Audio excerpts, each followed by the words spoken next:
Səni hər gün düşünərdim, gecələr tək üşüyərdim. Ürəyimdən səni açsam, yenə sevsəm birini, səni heç kim əvəz etməz. Ürək axtarıram, sevməyi bilsin, səssiz olmasın, dinməyi bilsin. Həyat ağladan da gülməyi bilsin. Ürək axtarıram, silməyi bilsin, sevgidə qüruru yenməyi bilsin. Mənim ürəyimlə döyünməyi bilsin.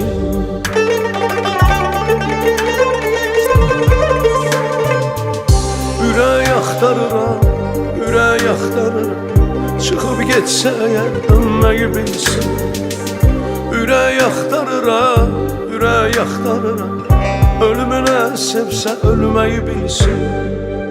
Ürək axtarıram, ürək axtarıram, çıxıb getsə əgər dönməyi bilsin. Ürək axtarıram, ürək axtarıram, ölümünə sevsə ölməyi bilsin.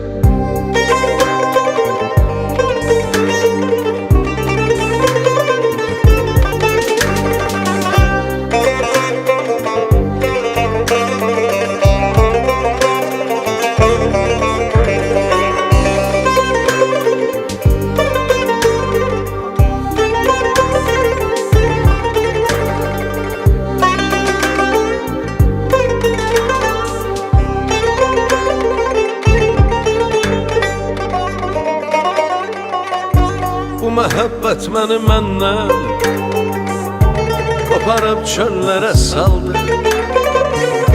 Həyatın qanunu hərdən belə çox qəddardır, dünya sevənlərə dardır. Ürək axtarıram, sevməyi bilsin, səssiz olmasın, dinməyi bilsin. Həyat ağladan da gülməyi bilsin. Ürək axtarıram, silməyi bilsin, sevgidə qüruru yenməyi bilsin. Mənim ürəyimlə döyünməyi bilsin.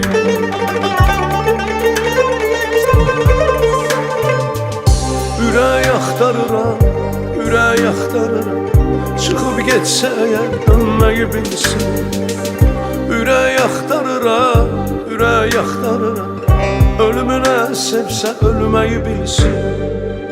Ürək axtarıram, ürək axtarıram, çıxıb getsə əgər dönməyi bilsin. Ürək axtarıram, ürək axtarıram, ölümünə sevsə ölməyi bilsin.